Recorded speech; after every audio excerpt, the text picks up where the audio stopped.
Listening test. You will hear a number of different recordings and you will have to answer questions on what you hear. You will have time to read the instructions and questions and you will be given time to check your work. All the recordings will be played once only. The test is in 4 parts. Now turn to part 1. You will hear a telephone conversation between a customer and an overseas shipping agent. First, you have some time to look at questions 1 to 8.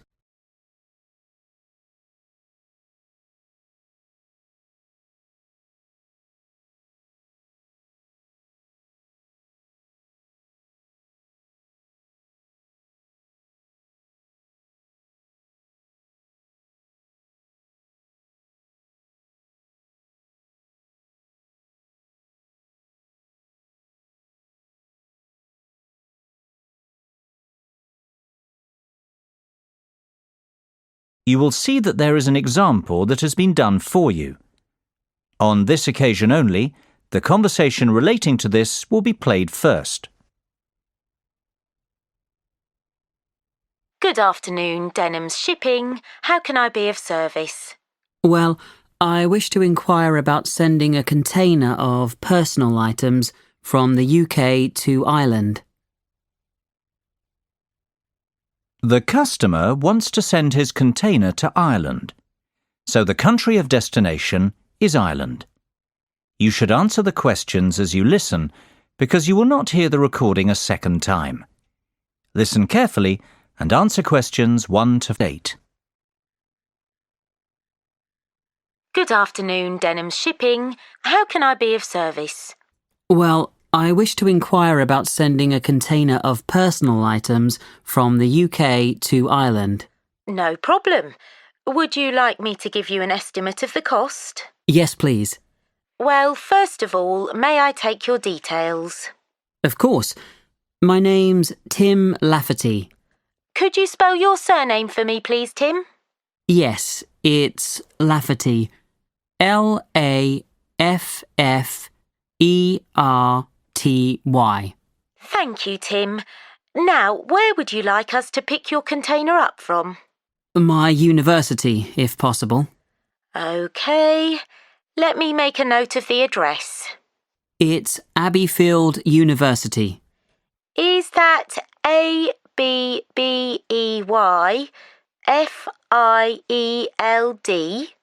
That's right. Park Street, Brighton. Perfect. And may I take down your postcode too? It's BR8 9P3. Great. Thank you, Tim. Have you the container's measurements? I do. It's approximately 2.5 metres long by 1.25 metres wide. I see. Quite a big one then. Indeed. And the height? I make it 1.20 centimetres deep. So that's 2.5 by 1.25 by 1.2. Right. And what will actually be in the box, Tim? Oh, mostly old uni books. OK. And some music albums. Anything else? Yes, a little bit of stationery. I see. And could you put an estimate on the value of the items? The books are quite valuable. They're worth around £1,800. The music albums, maybe half that, say £900. And you can put the stationery down as £300. Before listening to the rest of the conversation, you have some time to look at questions 9 and 10.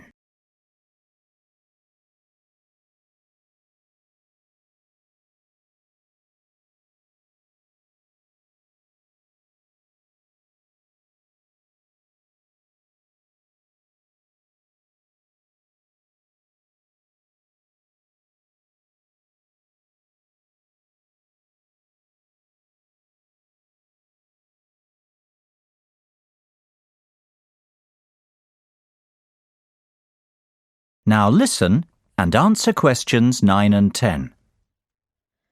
OK. And will you be purchasing contents cover from us also? I'm not sure what you mean. Sorry, let me explain. Because your items are worth more than £2,000, we recommend that you purchase insurance to cover yourself in the event of damage or loss. Makes sense. What are my options? Well, we offer 3 insurance deals: the premium rate, standard rate, and economy rate ones. Premium offers full cover in the event of loss, damage, or theft, which means you would be provided with the full cost of replacing your belongings. What about standard and economy? Standard will give you today's value, the second-hand value of your belongings, and economy provides you with a fixed payment of £1,000 in the event of loss, damage or theft. Well, I can afford to live without those books, to be honest. So just give me the cheapest option. We recommend standard cover for all our customers. No, thank you. That won't be necessary. The cheapest option will be fine. No problem. And one last thing, will you be needing delivery at your office, at your house, or do you intend to pick up your container at the port? Home delivery would suit me best, I think. We'll get that process for you. That's the end of section 1. You have half a minute to check your answers.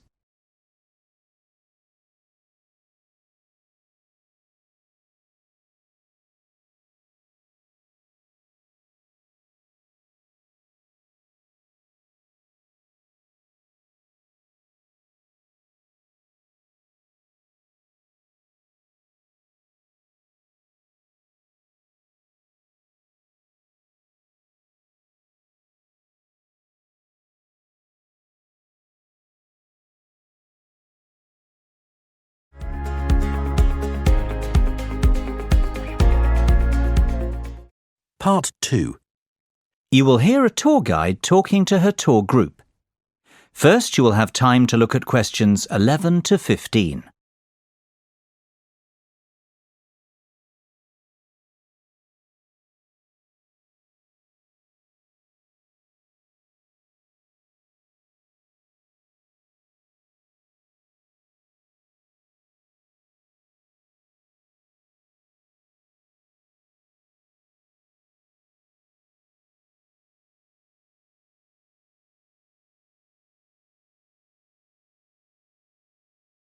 Now listen carefully and answer questions 11 to 15. Well, we certainly have a busy day ahead of us, so let's get started, shall we? You'll find a map of the museum with the itinerary I've just handed out. The museum's our first port of call, so let's have a look at the map now. The door on the right of the entrance hall leads into the gift shop and ticket centre. Once we pick up our entrance tickets, I'd ask everyone to deposit their bags and coats in the cloakroom, which is located towards the back of the gift shop and ticket centre. If you want to pick up an information leaflet, you can approach the information desk situated along the right-hand side. Now, once you come back into the entrance hall, the door on the opposite side to the gift shop leads into the art gallery. There is a special exhibition on there at the moment which is not to be missed. If you continue on up the entrance hallway, that leads into the main exhibition centre. At the back left-hand side, there are some toilets. Beside the toilets, you'll find the 3D theatre. I strongly recommend that you make time for the 30-minute presentation in the theatre. It is well worth a viewing. Running along the right-hand side of the main exhibition centre is the Modern Art Studio.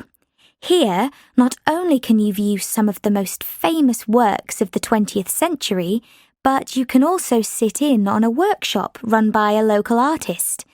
So, that's the art museum. Before you hear the rest of the discussion, you have some time to look at questions 16 to 20.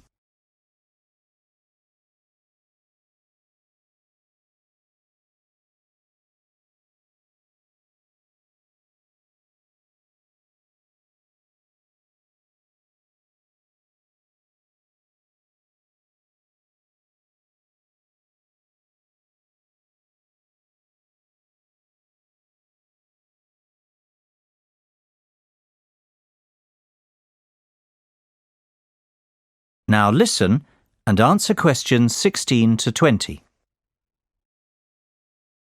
Next on the itinerary is the aquarium.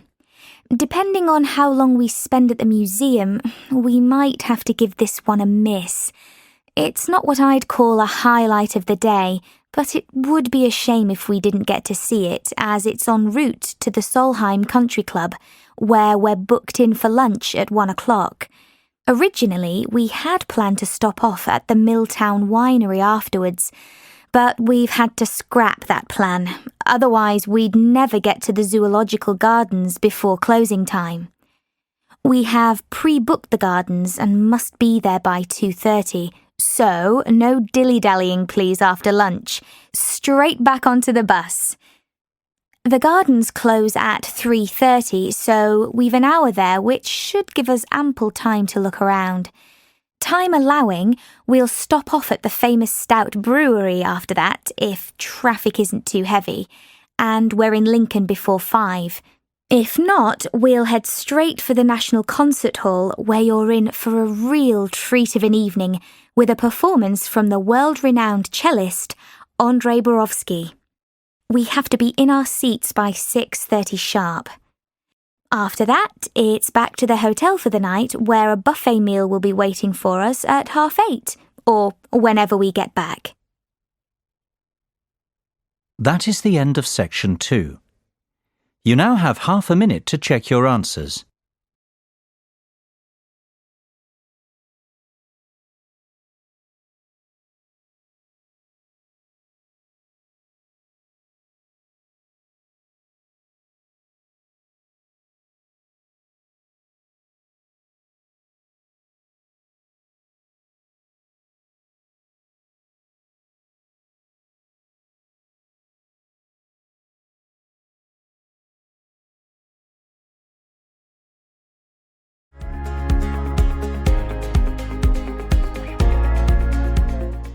Part 3. You will hear a discussion between 3 students and their lecturer. First, you have some time to look at questions 21 to 26.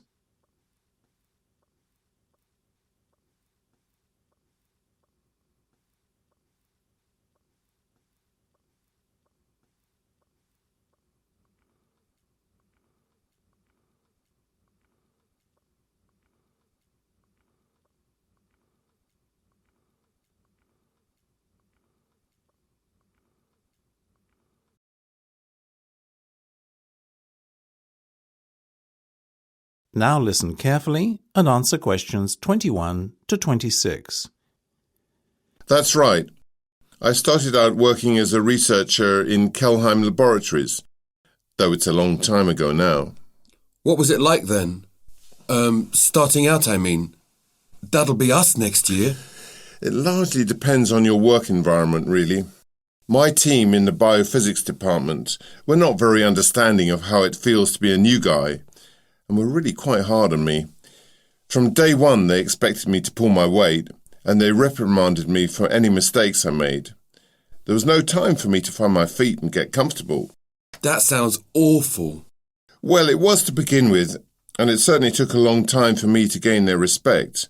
But once I had done, the work environment became far more pleasant, and indeed we ended up making a great team. How long did you stay there? 6 years. You did a fair stint then? Yes, well, you see, I was offered a promotion in my 5th year to assistant manager. Needless to say, I jumped at the chance. I had got to know the manager really well during my time there, though, and I knew, based on how quick he was to point out what you were doing wrong all the time, that it would be a challenge to have to work closely with him. But I've never been one not to accept a challenge. So how did you and he get on? Well, it didn't matter, as he was only there another 6 months. He took early retirement on account of a heart condition, and before you knew it, there I was, managing the entire operation. Was that difficult for you? Not at all. I was very fortunate to then be managing the same team as I had been part of for so long. They were at ease with me and the way I did things, so the department functioned really well for a time. Only for a time? Yes, until I got into a dispute with the directors. You see, being new to management, I'd never dealt with directors or the like before, and their expectations were just not very practical. They had their head in the clouds, if you ask me. Anyway, they expected me to get instant results in our lab work. Needless to say, I wasn't prepared to rush the delicate experiments we were conducting along too quickly. I stood my ground and made it clear that I had no wish to pressure my team, and that, in my eyes, they could have as much time as they liked to find out what they were looking for. This didn't go down too well with the directors, and they got rid of me. You mean you were sacked? In a manner of speaking. Well, they told me to leave of my own accord or I would be removed. I left. And is that when you started to lecture? Yes, and I've been doing it ever since. When I first arrived, Dr. Michael Stout was still a member of staff here. You mean the programme director? Well, he wasn't back then. I have Michael to thank for showing me the ropes. He was very considerate of the new faculty members and assisted me no end. And now, here I am, 20 years a lecturer. How time flies. Well, sir, we're very glad to have you as ours, that's for sure. Yeah, you make all the stuff sound so interesting, unlike some of them. Couldn't agree more. Honestly, I almost fall asleep in the other classes. Now, come on. I'm neither that good, nor are your other lecturers that bad. Before you hear the rest of the discussion, you have some time to look at questions 27 to 30.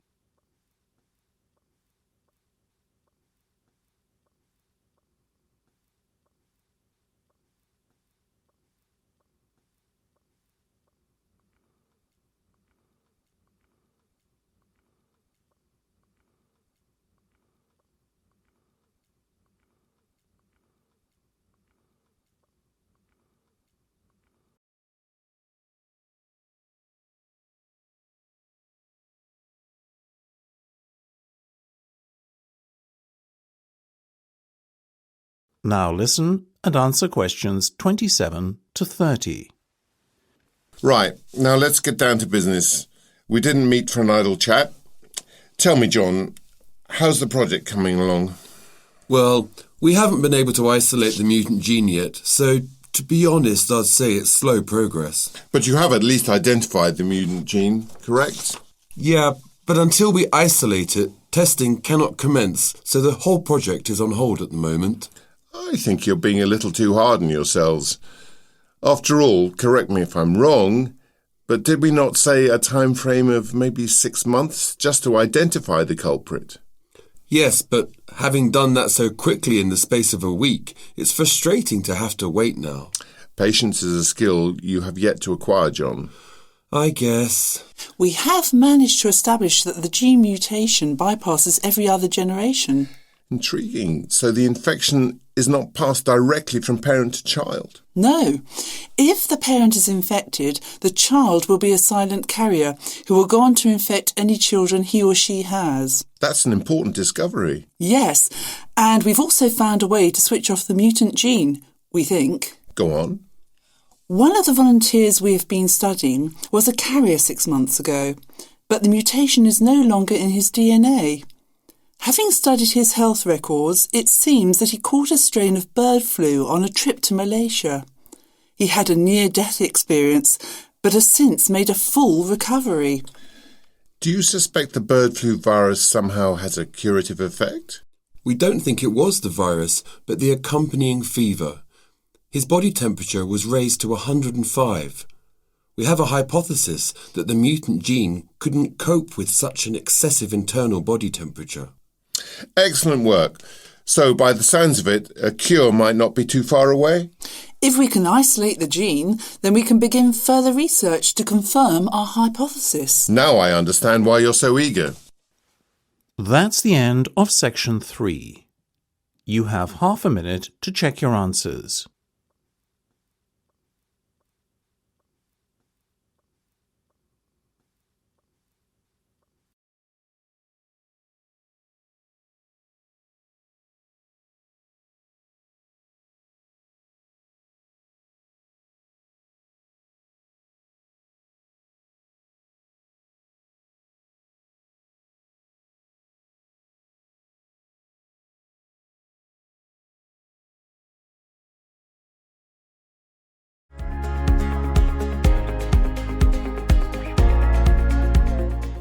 Part 4.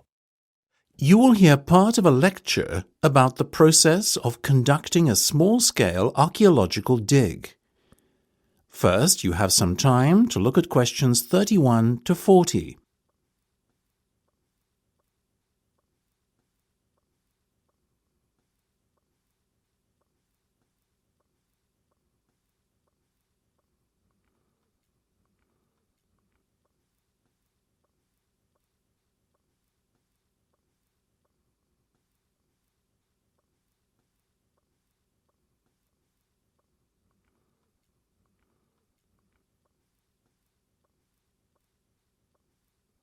Now listen carefully and answer questions 31 to 40. It is encouraging to see so many students here after hours to attend what is an optional lecture. I am very heartened. Thank you all for coming. Today's lecture is about bringing what you have learnt to life, or at least showing you how to bring it to life, or put it into practice. If you are truly passionate about archaeology, you will not wait until your first official dig or field trip with the university to get started. Why? Because it is so easy to do one yourself. Every weekend, each and every one of you can be going out scouting the land for potential dig sites and conducting your own amateur digs to gain what would be priceless on-site experience, which will stand to you if and when you qualify. So, my goal for today is to show you what you need to do. And it is really quite simple. So, let's start with the obvious. First of all, you have to identify a suitable dig site. The best way to go about doing this is by surface collecting, or walking around an area looking for things out of the ordinary. Ideally, you'll look to find a midden, that is midden, an archaic term for a refuse site. Remember, dumps are a feature of modern existence. But in the near and distant past, people would simply dig a random hole and designate it as the spot to throw rubbish in. And that's your midden. Alternatively, if your surface collecting doesn't yield many finds, consider asking the local people of the area what they know. Sites are often found by word of mouth.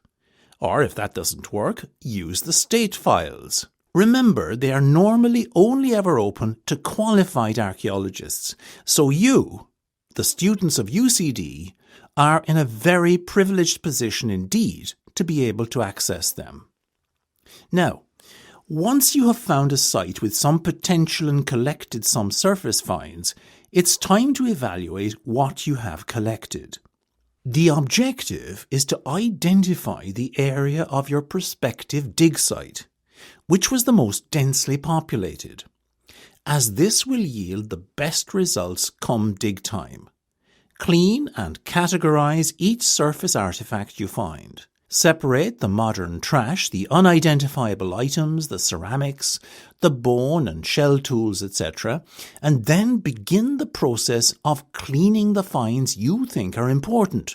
Use plain water, as washing detergents can damage delicate pieces and cause etchings and the like to vanish. A soft brush will remove encrusted mud from any crevices quite effectively too, so please avoid scratching or picking at finds for obvious reasons. Now, having done this groundwork, you should be in a position to pinpoint the area which is likely to produce the best results, and therefore ready to start your dig. Borrow equipment from the faculty here if you do not have the right tools at home.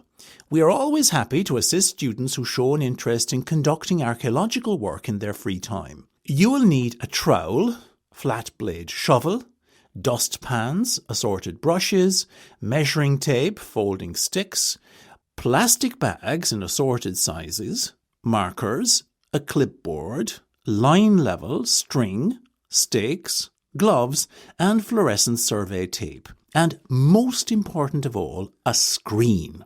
You can make a DIY box screen pretty handily. You'll need 4 planks of wood, cut to measure, either to fit together as a square or rectangular box. Make the box frame out of these using L brackets. Attach a 1/4 inch mesh frame to the base of the box using heavy-duty staples or nails. If you are going to sift by hand, then design your box to 2 foot by 4 foot dimensions, A, because it is easier to handle, and B, because it will fit neatly on your table. If you plan on fabricating a larger sifting device, then I would recommend a 6 foot by 4 foot screen. That's quite big enough. Now, with your tools in hand, it is time to start the dig proper. Firstly, you will need to dig a pit. I'd caution against the temptation to dig a very small one, say a 1 by 1. Why? Simply because you'll be getting in your own way as your dig progresses. A 2 by 3 or 3 by 4 should give you enough room to work in. Place a stake and an eye hook at each corner of the pit and pull some string or cord through each stake to keep the edges of the pit clearly defined. Let's break here for 5 minutes to... That is the end of Part 4. You now have 30 seconds to check your answers to Part 4.